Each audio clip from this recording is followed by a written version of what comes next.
Olá pessoal, sejam muito bem-vindos. Aqui é o professor Marcelo Subim Del Caro.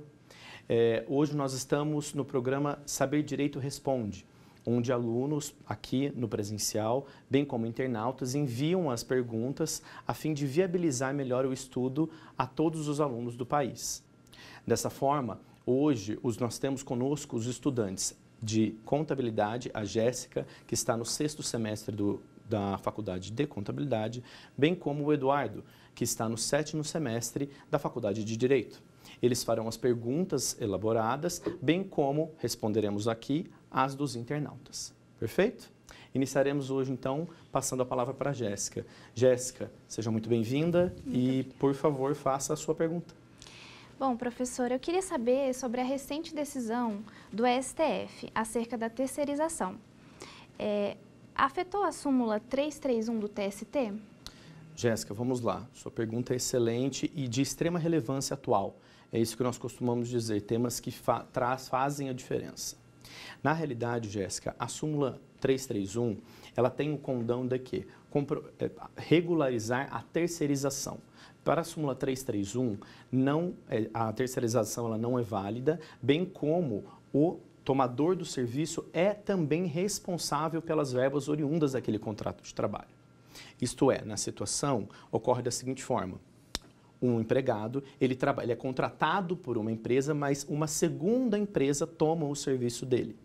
Essa recente decisão do STF, o que ela quis? Ela quis efetivamente regularizar a terceirização. Ou seja, está correto, pode terceirizar o serviço. Contudo, ela vai de frente com o inciso 1º da súmula 331. Perfeito? Em que ela fala que não há possibilidade de terceirização. Entretanto, os recentes julgados que nós encontramos referente a esse tema sobre a aplicação da súmula entendem que o STF apenas viabilizou a terceirização, ou seja, ele autorizou e apenas o inciso 1º da súmula 331 que tornou sem validade. Mas, ainda assim, uma vez que ela foi autorizada, independente desta questão, a tomadora dos serviços sempre também será responsável subsidiariamente. Isto é, em executando a primeira empresa e essa não sendo solvente, poderá o empregado buscar a solução do seu crédito trabalhista em face da tomadora dos serviços, da segunda reclamada. Sendo assim, a atualização de extrema importância, a qual está sendo cobrada nos concursos públicos vigentes. Agora, responderemos uma pergunta enviada por um dos internautas. Vejamos. Olá, eu sou Manassés Lopes, curso Direito na Faculdade Guilherme Guimbala, em Joinville, Santa Catarina. Estou no 5º semestre e gostaria de saber o que é a contestação em um processo de defesa trabalhista. Muito boa sua pergunta, Manassés. É o seguinte, a contestação ela é a principal defesa das reclamadas na esfera trabalhista. Sem a contestação, ocorre a revelia. Os efeitos da revelia são efeitos que causam a presunção da veracidade, bem como a não intimação de qualquer ato, exceto a sentença. Ou seja, sem a contestação, a empresa fica sem uma possibilidade de arguir as suas razões, as suas provas perante a Justiça do Trabalho.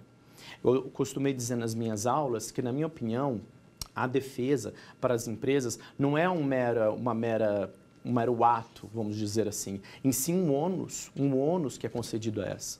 Ou seja, ela tem que se defender. Essa contestação não pode ser genérica, tem que ser uma contestação efetiva, item por item do alegado na reclamação trabalhista pelo reclamante, até porque essa questão de contestar todos os itens é referente à aplicação do princípio da impugnação específica, o qual é norteador do direito do trabalho. Sendo assim, a contestação é a principal peça de defesa das reclamadas na esfera trabalhista. Perfeito? Seguimos agora a palavra ao aluno Eduardo, que fará mais uma pergunta. Professor, prazo processual. A diferença entre os prazos processuais na esfera trabalhista e na esfera civil? Sim, vamos lá, Eduardo. Respondendo a sua pergunta de forma mais objetiva, existe sim diferença dos prazos. Na realidade, essa mudança que veio, lembrando, né, que apesar da mudança na reforma trabalhista, a CLT, quando não há previsões, aplica-se subsidiariamente o Código de Processo Civil. Sendo assim, hoje, os prazos tanto na esfera do processo civil quanto do processo do trabalho, são contados em dias úteis, perfeito? Essa é a similaridade deles, contados em dias úteis. Entretanto, a similaridade termina por aí, uma vez que recursos como o recurso ordinário, que é equiparado à apelação no cível, enquanto no processo cível possui-se 15 dias úteis para apresentá-la, no processo do trabalho o recurso ordinário é de 8 dias. Então, há uma discrepância muito grande entre a contagem dos prazos entre o processo do trabalho e entre o processo civil. Sendo assim, o que eu sempre recomendo, como disse também nas minhas aulas, é sempre manter atualizado tanto o estudo na CLT, para quem for direcionar, né, o seu labor para essa área, bem como no CPC, uma vez que ele é aplicado subsidiariamente à Justiça do Trabalho. Perfeito? Seguiremos agora mais uma pergunta de um internauta. Olá, meu nome é Paula Barbosa e eu sou estudante de Direito do 9º semestre do UniCeub, em Brasília. Professor, é necessário capacidade postulatória para entrar com ação trabalhista? Vamos lá, Paula. Respondendo a sua pergunta, uma excelente pergunta, sim, é necessária a capacidade postulatória, ok? A capacidade postulatória, ela é um dos requisitos da ação. Conforme eu digo nas minhas aulas e acabei de mencionar os alunos aqui, o artigo 319 do CPC, que norteia a petição inicial, ele é aplicado à Justiça do Trabalho, uma vez que é utilizado de forma subsidiária. Sendo assim, a capacidade postulatória é necessária como um dos pré-requisitos para figurar no polo ativo ou passivo da demanda trabalhista. Lembrando que a Justiça do Trabalho segue o ius postulandi, ou seja, a parte tem capacidade postulatória. Dessa forma, ela não necessita efetivamente estar representada por um advogado ou por um órgão sindical. Seja reclamante ou seja reclamada, ambas podem comparecer em audiência na primeira instância e alegar as suas defesas. Ainda há possibilidade, esse ius postulandi, esse direito de capacidade postulatória, vai até ao segundo grau, ou seja, até a segunda instância da esfera trabalhista, os TRTs, e limita-se por aí. Sendo certo que, a fim de que eventualmente a matéria seja levada ao TST ou, se for ingressar com ação rescisória e mandado de segurança, há sempre a necessidade de estar representado ou por advogado ou pelo órgão sindical. Perfeito? Tomaremos agora mais uma pergunta enviada pela aluna Jéssica. Vamos lá. Professor, eu gostaria de saber como que funciona o ônus da prova no processo do trabalho. Perfeito. Vamos lá, Jéssica. A questão do ônus da prova no processo do trabalho, como nós dissemos nas aulas durante essa semana, é uma questão de suma importância. Porque o ônus da prova, ele é dividido em, para o reclamante, ele é um ônus da prova constitutivo. Isso é, o reclamante, ele tem que trazer aos autos documentos, testemunhas que comprovem o direito ao qual ele alega, ou seja, um fato constitutivo. Em contrapartida, a reclamada, quando acionada, ela tem que trazer um dos 3 fatos, ou os 3 fatos, referente ao fato impeditivo, modificativo ou extintivo do direito do autor. Dessa forma, através de documentação, testemunhas, laudos periciais, todos os meios de prova cabíveis no processo, a reclamada poderá alegar um desses fatos e, desta forma, encerrar eventualmente uma demanda trabalhista ou mesmo apresentar a sua defesa com base nessas três situações. Fato impeditivo, modificativo ou extintivo do direito do autor. Ok? Seguiremos agora a mais uma pergunta de um internauta. Professor, o princípio da primazia da realidade, ele pode ser um dos princípios apresentados pelo advogado na contestação? Ótima pergunta, Manassés. Essa questão do princípio da primazia da realidade, ele é o mais norteador do direito do trabalho. Ou seja, não importa que documento tenha, o princípio da primazia da realidade entende que o que for verdade, a verdade real é o que importa. Perfeito? A verdade real é o que ordena todo o processo e vai encaminhá-lo à sua sentença. Vamos dar um exemplo básico.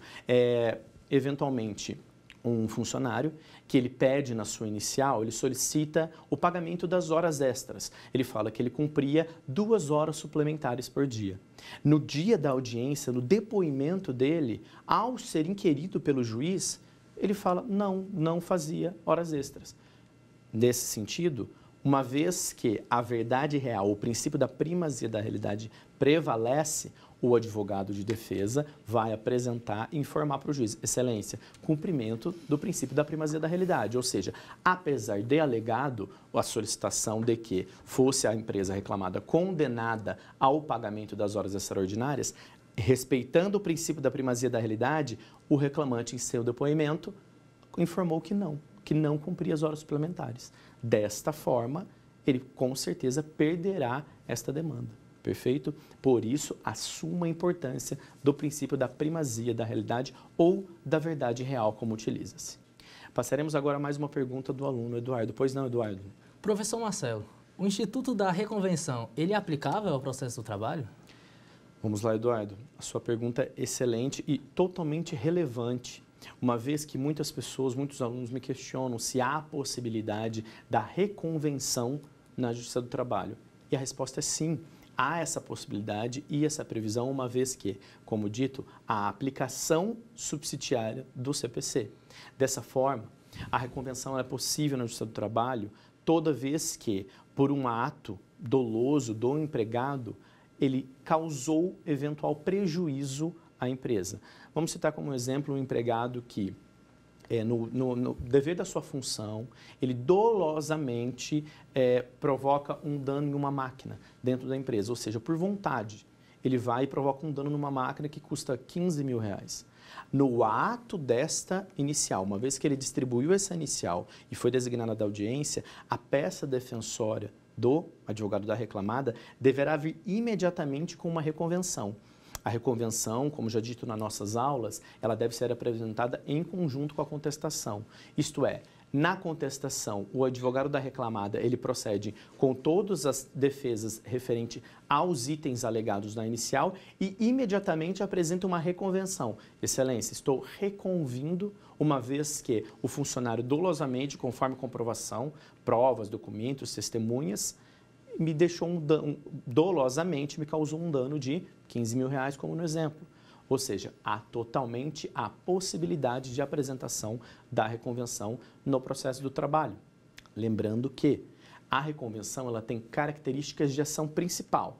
Isto é, apesar dela ser apresentada dentro da contestação, uma vez que eventualmente o autor possa desistir da ação, a reconvenção não para.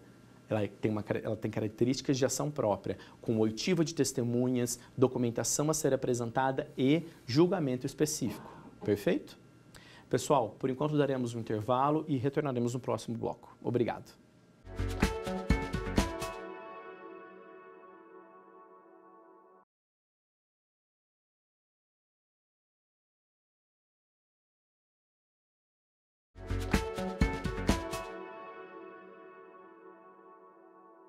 Olá pessoal, retornando aqui com o segundo bloco do Saber Direito Responde. Continuaremos com as perguntas enviadas pelos internautas, bem como pelos alunos aqui presentes. Passaremos agora a mais uma pergunta da aluna Jéssica. Jéssica, pois não. Professor, acerca do protesto, qual a importância desse instituto na Justiça do Trabalho? Perfeita a sua pergunta, Jéssica. Eu sempre falei nas aulas exatamente isso. Eu acredito que muitos advogados não entendam, na prática, o quanto o protesto faz diferença. O protesto, Jéssica, é a demonstração da insatisfação do advogado, seja da reclamada ou do reclamante, referente a algum ato cometido pelo juiz dentro do processo. Um exemplo desse ato é que, vamos supor, o advogado do reclamado solicita a oitiva de uma testemunha, o juiz indefere. Ou ele faz uma pergunta à testemunha e o juiz indefere.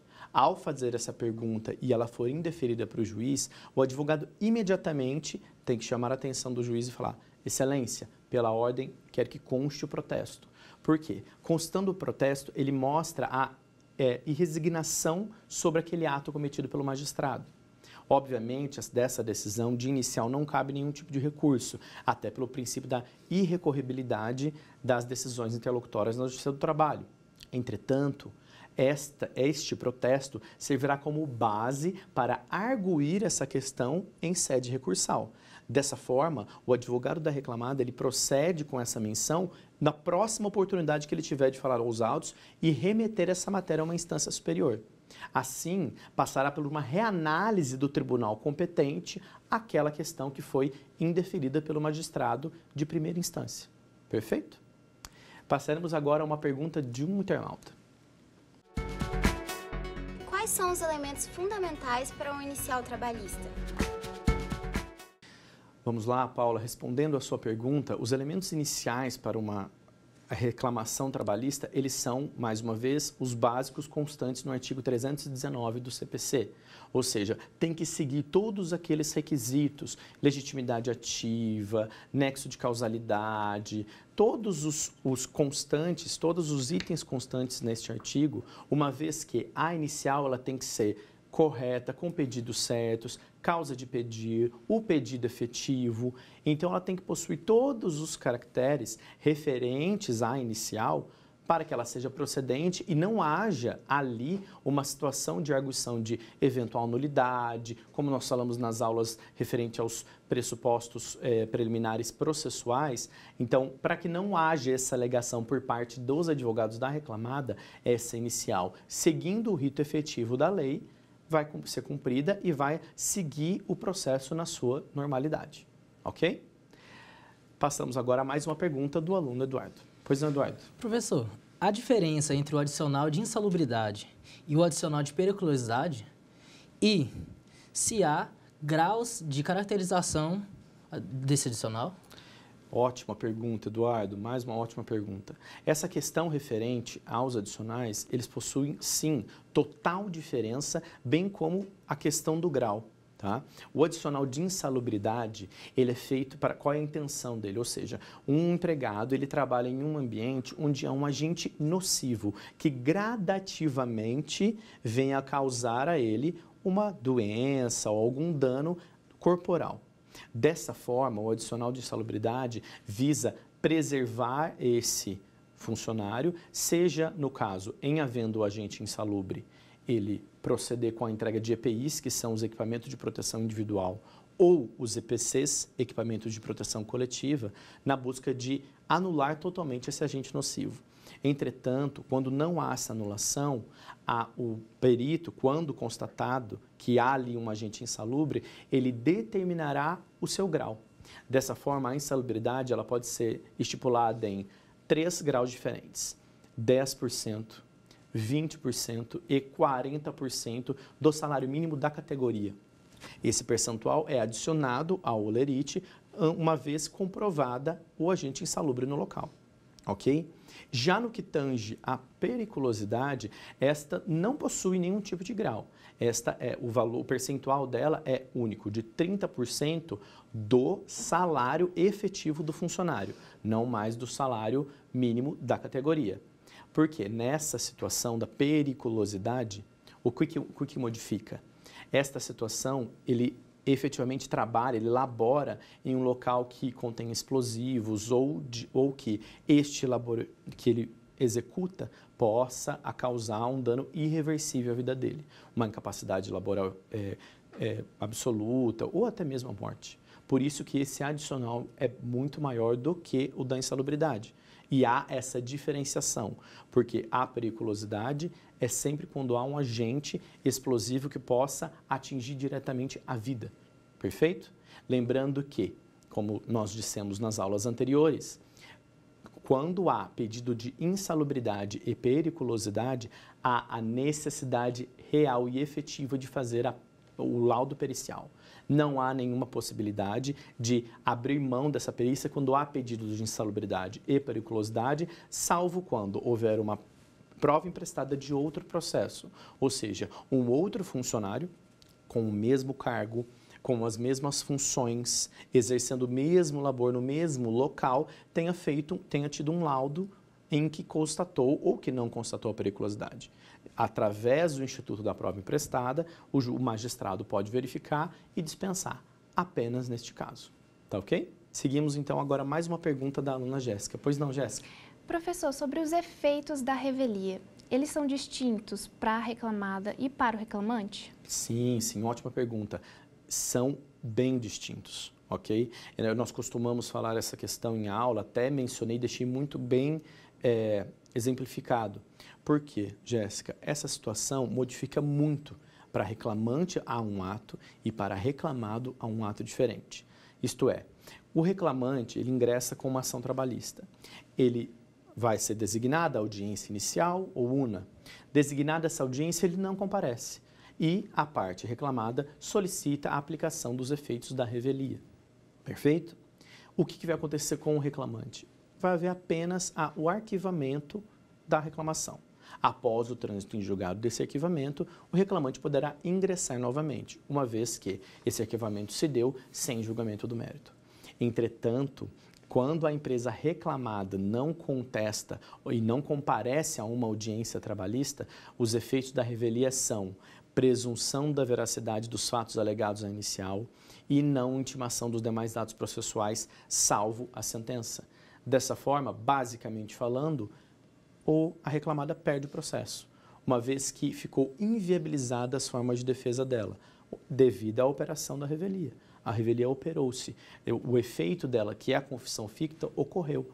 Desta forma, o juiz aplicará efetivamente a revelia e, tendo, obviamente, o condão entre o alegado pelo reclamante e todos os documentos anexados, ele julgará procedente a citação. Perfeito? Pessoal, vamos a mais uma pergunta do internauta. Professor, gostaria de saber quando um terceiro interessado ele entra no processo, no polo ativo ou passivo. Manassés, vamos lá, respondendo a sua pergunta. O terceiro interessado, ele ingressa no processo quando ele quiser, efetivamente. É o tema sobre intervenção de terceiros que nós discutimos na aula 4. Então, ele pode ingressar, mas ele tem que ter interesse daquela causa.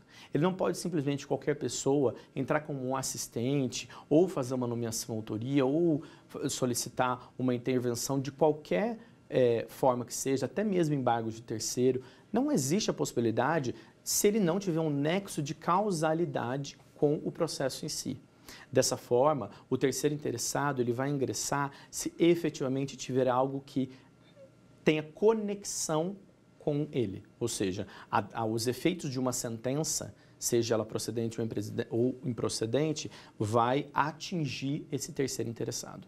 Dessa forma, comprovando o nexo de causalidade e, obviamente, cumprindo os requisitos constantes, ele poderá ingressar nos autos. Perfeito? Passaremos a você agora mais uma pergunta, por favor. Professor, a inserção do conto indenizatório afronta algum princípio do direito constitucional ou algum princípio trabalhista? Eduardo, essa sua pergunta é um dos temas mais discutidos atualmente após a reforma trabalhista. Essa questão da limitação do dano, conforme o artigo 223G da CLT, causou diversas discordâncias jurisprudenciais. E isso deve ser analisado e a OAB já ingressou com pedidos, a ANAMATRA, que é a instituição dos juízes do trabalho, também solicitou a inconstitucionalidade deste artigo, devido a ferir efetivamente, inclusive, princípios estampados no artigo 5º da Constituição. Uma vez que essa limitação, permitir que o dano moral seja limitado, afronta a discricionariedade do juiz, afronta o direito à vida. Exemplo, um funcionário que ele estava laborando dentro de uma empresa e, eventualmente, por um acidente, caiu em uma caldeira, né? Ele perdeu a vida num acidente de trabalho, algo nesse sentido. Sendo que agora, uma vez que houve essa limitação, ela possui 4 patamares: leve, médio, grave ou gravíssimo. Ou seja, além desses patamares, o juiz está atrelado a indenizar a cada patamar um valor de indenização, não podendo passar disso, entendendo que uma condenação acima da gravíssima seria uma violação à CLT. O que, na nossa opinião, como os operadores do direito, e apesar de atuar efetivamente a favor das reclamadas, entendo que este realmente é um artigo que é totalmente inconstitucional, devido a ferir princípios tanto do direito do trabalho como do direito constitucional. Pessoal, é isso por hoje. Eu agradeço muito a presença da Jéssica e do Eduardo, alunos que aí estão buscando concluir os seus cursos. Espero que tenham muito sucesso na carreira de vocês, Obrigada. que Deus os abençoe. Amém. E sigam sempre nesse caminho de estudos. Tá, ok. E aos alunos que nos assistiram, aos telespectadores, o nosso muito obrigado. Agradecemos muito por nos assistir e estaremos disponíveis nas plataformas digitais. Esse foi o Saber Direito Responde. Muito obrigado, um grande abraço. Quer dar uma sugestão de tema para os cursos do Saber Direito? Então mande um e-mail para a gente, saberdireito@stf.jus.br, ou entre em contato pelo nosso WhatsApp. O número é esse que aparece na sua tela. Você também pode estudar pela internet. É só acessar tvjustiça.jus.br ou rever as aulas no nosso canal do YouTube, TV Justiça Oficial.